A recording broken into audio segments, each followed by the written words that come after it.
Friend, स्वागत है आप सभी का अपने चैनल द एग्जाम तक पे। फ्रेंड, आज की इस वीडियो में हम लोग सामान्य अध्ययन के प्रैक्टिस सेट नंबर 6 को कवर करेंगे। इससे पहले हमने ऑलरेडी जो है 1 to 5 प्रैक्टिस सेट को कवर करा दिया है और अभी तक जो है आप लोग नए देखें हैं तो जाकर के चैनल के प्लेलिस्ट में सभी वीडियो को जो है आप लोग देख लेंगे।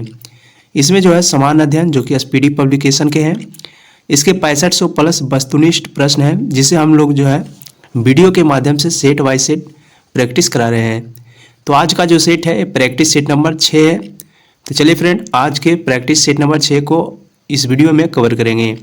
और फ्रेंड, अभी तक मेरे चैनल से नहीं जुड़े हैं और अगर आप लोग बिहार एसएससी की तैयारी कर रहे हैं तो आप लोग मेरे चैनल को सब्सक्राइब कर देंगे और अपने बेल आइकन को भी प्रेस कर देना है ताकि इस पर जितने भी वीडियो अपलोड हो उसका नोटिफिकेशन जो है सबसे पहले आप लोग तक पहुँचे। तो फ्रेंड, आप लोग मेरे चैनल से जुड़ जाएं। तो चलिए फ्रेंड, आज के सेट नंबर 6 को कवर करते हैं। प्रश्न है कि भारत में परमाणु ऊर्जा कार्यक्रम के जो है जन्मदाता किसे माना जाता है। भारत में परमाणु ऊर्जा कार्यक्रम के जन्मदाता है ये होमी जहांगीर भाभा को माना जाता है। तो doctor Homi Jahangir Bhabha option number 20 का राइट आंसर हो जाएगा। डॉक्टर होमी जहांगीर भाभा को जो है भारतीय परमाणु ऊर्जा कार्यक्रम के जन्मदाता माना जाता है। अगला प्रश्न है कि यूएनओ की स्थापना किस वर्ष किया गया। यूएनओ की स्थापना की बात करें तो यूएनओ की जो स्थापना है ये वर्ष 1945 में किया गया था। अगला प्रश्न है कि देश का प्रथम परमाणु रिएक्टर अप्सरा की स्थापना कब की गई थी। देश का जो प्रथम परमाणु रिएक्टर है ये अप्सरा है और इसकी स्थापना जो है 1956 में किया गया था। तो ऑप्शन नंबर सी 1956 इसका राइट आंसर हो जाएगा। फ्रेंड, इसमें सारे जो है प्रश्न वो इम्पोर्टेंट प्रश्न है, तो आप लोग जो है वीडियो में शुरू से अंत तक बने रहिएगा।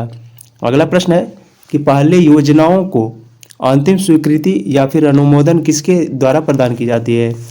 पहले योजना को जो है अंतिम स्वीकृति ये प्रदान की जाती है, ये राष्ट्रीय विकास परिषद के द्वारा की जाती है। तो राष्ट्रीय विकास परिषद इसका राइट आंसर हो जाएगा। अगला प्रश्न है कि गरीबी हटाओ का नारा किस पंचवर्षीय योजना में दिया गया। गरीबी हटाओ का नारा जो है ये 5वीं पंचवर्षीय योजना में दिया गया था। अगला प्रश्न है कि 12वीं पंचवर्षीय योजना का कार्यकाल क्या था। 12वीं पंचवर्षीय योजना के कार्यकाल की बात करें तो इसका जो कार्यकाल था ये 2012 से 2017 तक था और 2015 में जो है योजना आयोग का नाम बदलकर नीति आयोग कर दिया गया। अगला प्रश्न है कि रमन अनुसंधान केंद्र कहाँ स्थित है। रमन अनुसंधान केंद्र की बात करें तो रमन अनुसंधान केंद्र जो है ये बेंगलुरु में स्थित है। तो ऑप्शन नंबर डी बेंगलुरु इसका राइट आंसर हो जाएगा। अगला प्रश्न है कि भारत में परमाणु ऊर्जा आयोग की स्थापना किस वर्ष की गई थी। भारत में परमाणु ऊर्जा आयोग की स्थापना जो है ये 1948 में किया गया था।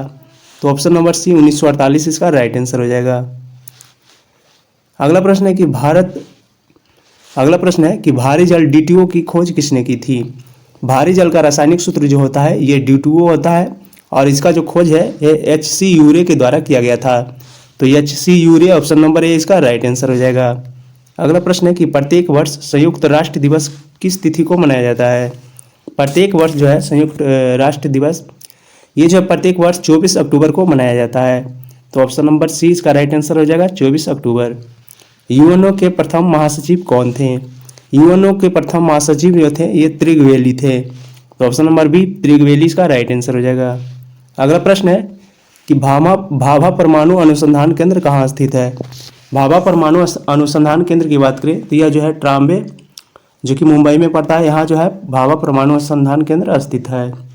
अगला प्रश्न है कि यूएनओ की कार्यकारी भाषा क्या है। यूएनओ की कार्यकारी भाषा की बात करें तो इसका जो कार्यकारी भाषा है वो अंग्रेजी और फ्रेंच ये दोनों जो है यूएनओ की कार्यकारी भाषा है। तो ऑप्शन नंबर डी इसका राइट आंसर हो जाएगा, अंग्रेजी और फ्रेंच। अगला प्रश्न है कि कौन सी पंचवर्षीय योजना पूरी तरह से असफल रही। असफल पंचवर्षीय योजना की बात करें तो तृतीय पंचवर्षीय योजना जो थी ये असफल थी क्योंकि इसमें जो है 2 देश से युद्ध हुआ था, चीन और पाकिस्तान से, साथ ही इसमें अकाल पड़ा था। तो ये पंचवर्षीय योजना जो थी ये पूरी तरह से असफल रही थी। अगला प्रश्न है कि अंतर्राष्ट्रीय न्यायालय का मुख्यालय कहाँ स्थित है। अंतर्राष्ट्रीय न्यायालय का मुख्यालय की बात करें तो यह जो है द हेग में स्थित है और द हेग जो है ये नीदरलैंड में स्थित है। तो नीदरलैंड ऑप्शन नंबर ए इसका राइट आंसर हो जाएगा। अगला प्रश्न है कि यूएनओ जो है और संयुक्त राष्ट्र संघ इसमें जो है हिंदी में भाषण देने वाला प्रथम व्यक्ति कौन था? यूएनओ में हिंदी में भाषण देने वाला प्रथम व्यक्ति जो थे ये अटल बिहारी वाजपेयी जी थे। तो ऑप्शन नंबर सी अटल बिहारी वाजपेयी इसका राइट आंसर हो जाएगा। अगला प्रश्न है कि वर्तमान में यूएनओ की कुल कितने सदस्य देश हैं? वर्तमान में यूएनओ के कुल सदस्य देश की बात करें तो टोटल जो अभी वर्तमान में है वो 193 देश हैं। अगला प्रश्न है कि इंदिरा गांधी परमाणु अनुसंधान केंद्र कहाँ स्थित है? इंदिरा गांधी परमाणु अनुसंधान केंद्र की बात करें तो यह जो है ये कलपक्कम में स्थित है। तो कलपक्कम इसका राइट आंसर हो जाएगा। अगला प्रश्न है कि सुरक्षा परिषद में अस्थायी सदस्यों का कार्यकाल कितने वर्षों का होता है? सुरक्षा परिषद की बात करें तो इसमें जो है अस्थायी सदस्यों का कार्यकाल जो है ये 2 वर्षों का होता है। अगला प्रश्न है कि सुरक्षा परिषद में कुल कितने सदस्य देश हैं? सुरक्षा परिषद में जो टोटल देश की संख्या है ये 15 है। अगला प्रश्न है कि रावत भाटा परमाणु विद्युत घर कहाँ स्थित है? रावत भाटा परमाणु विद्युत घर की बात करें तो यह जो है किस राज्य में स्थित है? तो यह जो है राजस्थान में स्थित है। रावत भाटा जो कि राजस्थान में स्थित है। अगला प्रश्न है कि भारत का प्रथम परमाणु विस्फोट जो हुआ था ये 18 मई 1974 को हुआ था और यह किस स्थान पे हुआ था? भारत का प्रथम परमाणु विस्फोट जो कि 18 मई 1974 को हुआ था और यह जो है पोखरण में हुआ था। पोखरण जो कि राजस्थान में पड़ता है। तो ऑप्शन नंबर डी इसका राइट आंसर हो जाएगा पोखरण। अगला प्रश्न है कि पहली पंचवर्षीय योजना किस मॉडल पर आधारित थी? पहली पंचवर्षीय योजना की बात करें तो पहली पंचवर्षीय योजना जो थी ये हैरा-डॉवर मॉडल पर आधारित थी। तो ऑप्शन नंबर ए इसका राइट आंसर हो जाएगा हैरा-डॉवर मॉडल। और दूसरी जो थी ये पीसी मानोविस पर मॉडल पर आधारित थी। अगला प्रश्न है कि दुनिया का पुलिसमैन किसे कहा जाता है? दुनिया का पुलिसमैन की बात करें तो दुनिया का जो पुलिसमैन है ये सुरक्षा परिषद को कहा जाता है। ऑप्शन नंबर सी इसका राइट आंसर हो जाएगा सुरक्षा परिषद। अगला प्रश्न है कि भारत का प्रथम भारी जल संयंत्र कहाँ स्थापित किया गया? भारत का प्रथम जल संयंत्र जो है इसकी स्थापना जो है ये नांगल जो कि पंजाब में पड़ता है यहाँ पर जो है इसकी स्थापना की गई थी। तो नांगल इसका राइट आंसर हो जाएगा। अगला प्रश्न है कि अंतर्राष्ट्रीय न्यायालय में न्यायाधीशों की संख्या कितनी होती है? अंतर्राष्ट्रीय न्यायालय में जो है टोटल न्यायाधीशों की संख्या ये 15 होती है। तो ऑप्शन नंबर सी इसका राइट आंसर हो जाएगा 15। अगला प्रश्न है कि संयुक्त राष्ट्र में सर्वाधिक बार वीटो का प्रयोग किस देश ने किया था? संयुक्त राष्ट्र में जो है सर्वाधिक बार वीटो का प्रयोग ये रूस के द्वारा किया गया। तो ऑप्शन नंबर 20 का राइट आंसर हो जाएगा रूस। अगला प्रश्न है कि वान की मून किस देश के निवासी हैं? वान की मून की बात करें तो वान की मून जो है ये दक्षिण कोरिया के निवासी हैं। काकरापारा परमाणु रिएक्टर केंद्र कहाँ स्थित है? काकरापारा की बात करें तो काकरापारा परमाणु रिएक्टर केंद्र जो है काकरापारा ये जो है गुजरात में स्थित है। प्रथम वीटो का प्रयोग यूएनओ में किस देश के द्वारा किया गया? प्रथम बार वीटो का प्रयोग जो है यूएनओ में ये अमेरिका के द्वारा किया गया था और सबसे अधिक बार जो है रूस के द्वारा किया गया है। अगला प्रश्न है कि अंतर्राष्ट्रीय न्यायालय में न्यायाधीशों का कार्यकाल कितने वर्षों का होता है? अंतर्राष्ट्रीय न्यायालय में जो है न्यायाधीशों का कार्यकाल टोटल जो है 9 वर्षों का होता है। तो ऑप्शन नंबर डी इसका राइट आंसर हो जाएगा 9 वर्ष। अगला प्रश्न है कि संयुक्त राष्ट्र संघ में प्रथम महिला अध्यक्ष किसे निर्वाचित किया गया है? संयुक्त राष्ट्र संघ में जो है प्रथम महिला निर्वाचित जो है ये श्रीमती विजया लक्ष्मी पंडित थी। प्रथम अध्यक्ष जो कि श्रीमती विजया लक्ष्मी पंडित।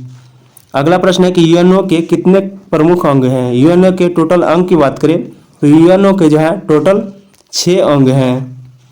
अगला प्रश्न है कि सुरक्षा परिषद में कितने अस्थायी सदस्य हैं? सुरक्षा परिषद में अस्थायी सदस्य की बात करें तो अस्थायी सदस्य जो है टोटल 5 हैं और 10 जो है अस्थायी सदस्य हैं। टोटल जो है सदस्य इसके 15 हैं। अगला प्रश्न है कि सुरक्षा परिषद में कितने अस्थायी सदस्य हैं? टोटल अस्थायी सदस्य जो कि 10 हैं और अस्थायी सदस्य जो कि 5 हैं। अगला प्रश्न है कि यूएनओ में अधिकृत भाषाओं की संख्या है। यूएन में अधिकृत भाषाओं की टोटल संख्या की बात करें तो टोटल इसमें जो है 6 भाषाएं हैं। अगला प्रश्न है कि भारत में दूसरी बार परमाणु परीक्षण किस वर्ष किया गया था? भारत में दूसरी बार परमाणु परीक्षण जो कि 1998 में किया गया था। अगला प्रश्न है कि चूखा किस 2 देशों की संयुक्त जल विद्युत परियोजना है? चूखा की बात करें तो चूखा जो है ये भारत और भूटान की संयुक्त जल विद्युत परियोजना है। अगला प्रश्न है कि केंद्र शासित प्रदेश दादर नगर हवेली तथा दमन द्वीप का विलय किस तिथि से प्रभावित है? दादर नगर हवेली और दमन द्वीप जो है ये 26 जनवरी 2020 को जो है इसका विलय किया गया था। अगला प्रश्न है कि केंद्र शासित प्रदेश के रूप में जम्मू कश्मीर का गठन किया गया। केंद्र शासित प्रदेश के रूप में जो है जम्मू कश्मीर का गठन, इसका गठन जो है 31 अक्टूबर 2019 को किया गया। तो ऑप्शन नंबर 20 का राइट आंसर हो जाएगा 31 अक्टूबर 2019। अगला प्रश्न है कि भारत में वर्तमान में भारत के कितने केंद्र शासित राज्य हैं, उसमें उच्च न्यायालय हैं। अभी वर्तमान में जो है टोटल 2 केंद्र शासित राज्य हैं जहां जो है उच्च न्यायालय हैं। जम्मू कश्मीर विधानसभा का कार्यकाल है। जम्मू कश्मीर विधानसभा का कार्यकाल की बात करें तो इसका जो अभी वर्तमान में कार्यकाल है ये 5 वर्षों का है। अगला प्रश्न है कि जम्मू कश्मीर में लोकसभा की कितनी सीटें हैं। जम्मू कश्मीर में जो है लोकसभा की टोटल 5 सीटें हैं। जम्मू कश्मीर में राज्यसभा की कितनी सीटें हैं। जम्मू कश्मीर में राज्यसभा की जो है टोटल 4 सीट हैं और लोकसभा की जो है 5 सीट हैं। अगला प्रश्न है कि जम्मू कश्मीर के प्रथम उपराज्यपाल कौन थे। जम्मू कश्मीर के प्रथम उपराज्यपाल जो थे ये गिरीश चंद्र मुर्मू थे। जम्मू कश्मीर राज्य का गठन कब हुई थी। जम्मू कश्मीर राज्य का गठन की बात करें तो जम्मू राज्य का गठन जो है ये 26 अक्टूबर 1947 को किया गया था। अगला प्रश्न है कि जम्मू कश्मीर का क्षेत्रफल कितनी है। जम्मू कश्मीर की बात करें, जम्मू कश्मीर का जो टोटल क्षेत्रफल है ये 42,241 वर्ग किलोमीटर है। तो ऑप्शन ए राइट हो जाएगा 42,241 वर्ग किलोमीटर। अगला प्रश्न है कि अनुच्छेद 370 का संबंध भारतीय संविधान के किस भाग से है। 370 की बात करें, 370 का जो संबंध है ये भारतीय संविधान के भाग 21 से है। अगला प्रश्न है कि भारत में वर्तमान में भारत में विशेष दर्जा प्राप्त राज्यों की संख्या कुल कितनी है। विशेष राज्य का दर्जा जो है वर्तमान में टोटल 10 राज्यों की है। अगला प्रश्न है कि जम्मू कश्मीर की विशेष राज्य का दर्जा कब समाप्त किया गया। जम्मू कश्मीर को विशेष राज्य का दर्जा जो है ये 5 अगस्त 2019 को समाप्त कर दिया गया। तो 5 अगस्त 2019 इसका राइट आंसर हो जाएगा। अगला प्रश्न है कि जम्मू कश्मीर में अनुच्छेद 370 किस खंड को जो है अभी तक नहीं हटाया गया है। इसमें जो है अभी तक नहीं हटाया गया है, ये 370 के खंड 1 को अभी तक जम्मू कश्मीर से नहीं हटाया गया है। अगला प्रश्न है कि जम्मू कश्मीर में धारा 35 को कब लागू किया गया था। जम्मू कश्मीर में जो है धारा 35 को यह जो है वर्ष 14 मई 1954 को लागू किया गया था। अगला प्रश्न है कि जम्मू कश्मीर का संविधान कब लागू किया गया था। जम्मू कश्मीर का संविधान जो है ये 26 जनवरी 1957 को लागू किया गया था। जम्मू कश्मीर में कुल कितने ज़िले थे। जम्मू कश्मीर में कुल ज़िलों की संख्या की बात करें तो टोटल जो है 22 ज़िले हैं।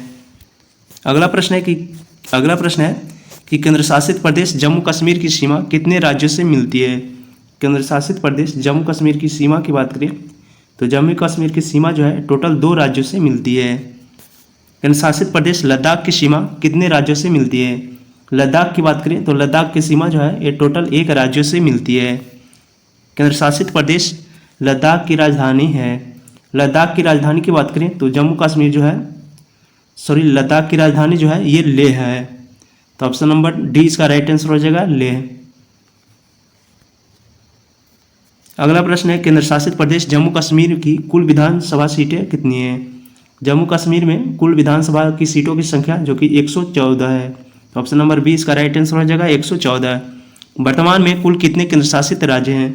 अभी वर्तमान में जो है टोटल 8 केंद्र शासित राज्य हैं और 28 राज्य हैं। गोवा को पूर्ण राज्य का दर्जा कब मिला। गोवा की बात करें तो गोवा को जो है पूर्ण राज्य का दर्जा ये 1987 को मिला था। अगला प्रश्न है कि जम्मू कश्मीर की ग्रीष्मकालीन राजधानी कहाँ है। जम्मू कश्मीर की ग्रीष्मकालीन राजधानी जो कि श्रीनगर है। केंद्र शासित प्रदेश लद्दाख के लिए लोकसभा के कितने सीट निर्धारित हैं। केंद्र शासित प्रदेश लद्दाख की बात करें तो इसके लिए जो है लोकसभा के टोटल जो है 1 सीट निर्धारित किए गए हैं। लद्दाख में कुल कितने ज़िले हैं। लद्दाख की बात करें तो लद्दाख में जो है टोटल 2 ज़िले हैं।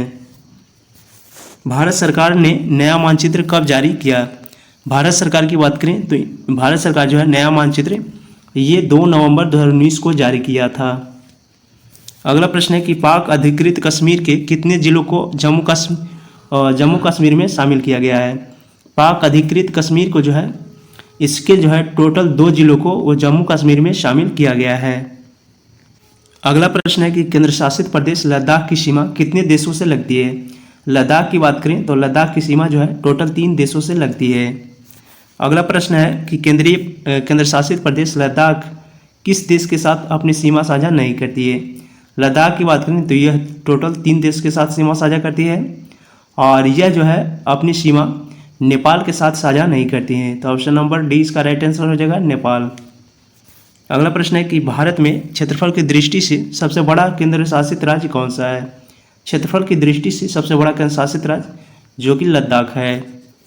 केंद्र शासित प्रदेश जम्मू कश्मीर में कितने भाषाओं को राजकीय भाषा दर्जा घोषित किया गया है। जम्मू कश्मीर के भाषाओं को राजकीय भाषा घोषित किया गया है।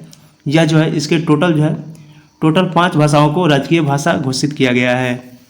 अगला प्रश्न है कि जम्मू कश्मीर की कौन सी एक राजकीय भाषा जो कि नहीं है। जम्मू कश्मीर की राजकीय भाषा की बात करें तो जम्मू कश्मीर के जो राजकीय भाषा हैं टोटल 5 हैं और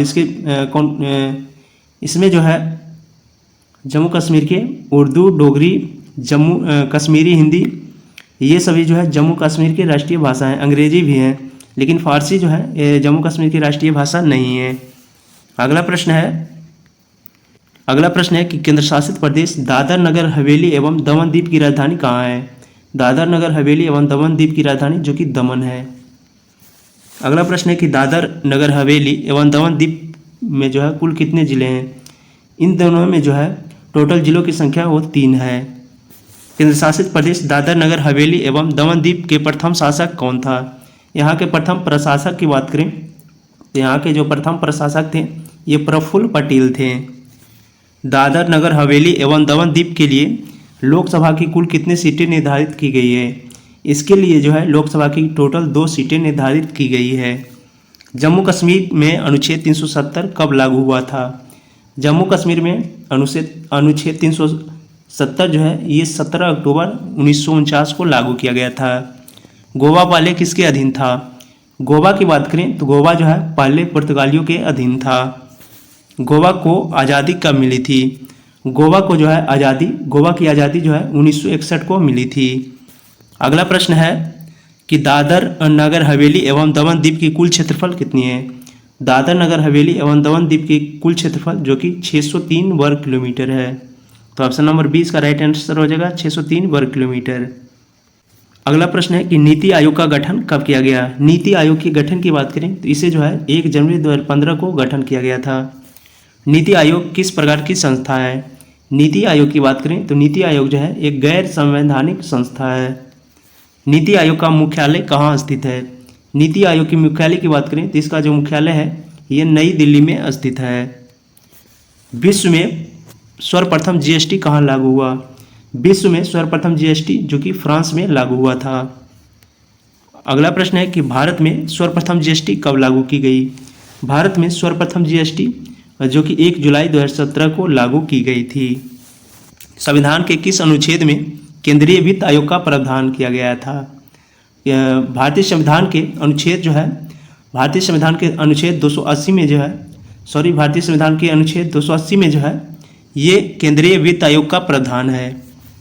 वित्त आयोग किस प्रकार की संस्था है। वित्त आयोग की बात करें तो वित्त आयोग जो है ये संवैधानिक संस्था है। नीति आयोग की घोषणा कब की गई थी। नीति आयोग की घोषणा की बात करें तो नीति आयोग की घोषणा जो है ये 15 अगस्त 2014 को की गई थी। तो 15 अगस्त 2014 इसका राइट आंसर हो जाएगा और इसकी स्थापना जो है 1 जनवरी 2015 को की गई थी। घोषणा 15 अगस्त 2014 और स्थापना जो है 1 जनवरी 2015। भारत सरकार का थिंक टैंक है। भारत सरकार का थिंक टैंक की बात करें तो थिंक टैंक जो है ये नीति आयोग है। नीति आयोग का अध्यक्ष कौन होता है। नीति आयोग के अध्यक्ष की बात करें तो प्रधानमंत्री जो होते हैं ये नीति आयोग के अध्यक्ष होते हैं।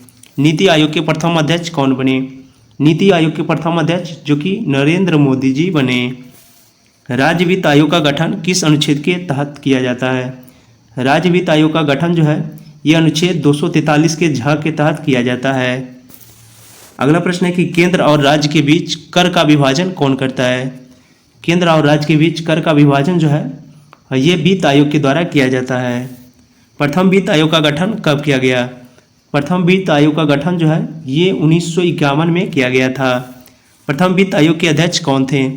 प्रथम वित्त आयोग के अध्यक्ष की बात करें तो प्रथम वित्त आयोग के जो अध्यक्ष थे ये केसी नियोगी थे। तो केसी नियोगी इसका राइट आंसर हो जाएगा। अगला प्रश्न है कि 15वें वित्त आयोग को मंजूरी कब मिली? 15वें वित्त आयोग की मंजूरी जो कि 22 नवंबर 2017 को मिली थी। नीति आयोग का प्राथमिक कार्य क्या है?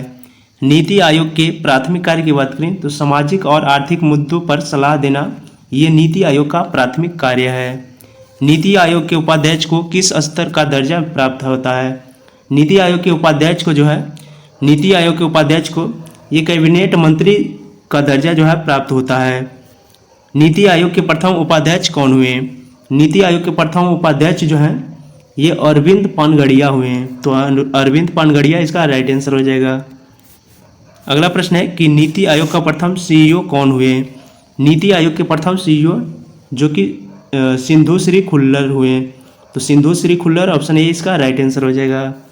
अगला प्रश्न है कि केंद्रीय वित्त आयोग का गठन कौन करता है? केंद्रीय वित्त आयोग का गठन जो कि राष्ट्रपति के द्वारा किया जाता है। अगला प्रश्न है कि नीति आयोग के क्रियान्वयन का दायित्व किस पर है? नीति आयोग के क्रियान्वयन का दायित्व जो है इसका क्रियान्वयन का दायित्व जो है ये केंद्र और राज्य दोनों सरकार के बीच है। तो ऑप्शन नंबर डी इसका राइट आंसर हो जाएगा, केंद्र सरकार और राज्य सरकार। 15वें वित्त आयोग के अध्यक्ष कौन हैं? 15वें वित्त आयोग के जो अध्यक्ष हैं ये केसी नियोगी हैं, एनके सिंह हैं। तो N K Singh option number A इसका राइट आंसर हो जाएगा। 15वें वित्त आयोग के अध्यक्ष एनके सिंह। 14वें वित्त आयोग के अध्यक्ष कौन थे? 14वें वित्त आयोग के अध्यक्ष जो थे ये वाई.डी. रेड्डी थे। तो वाई.वी. रेड्डी इसका राइट आंसर हो जाएगा। कोई वित्तीय आवंटन नहीं करता है। वित्तीय आवंटन नहीं की बात करें तो नीति आयोग जो है ये वित्तीय आवंटन नहीं करता है।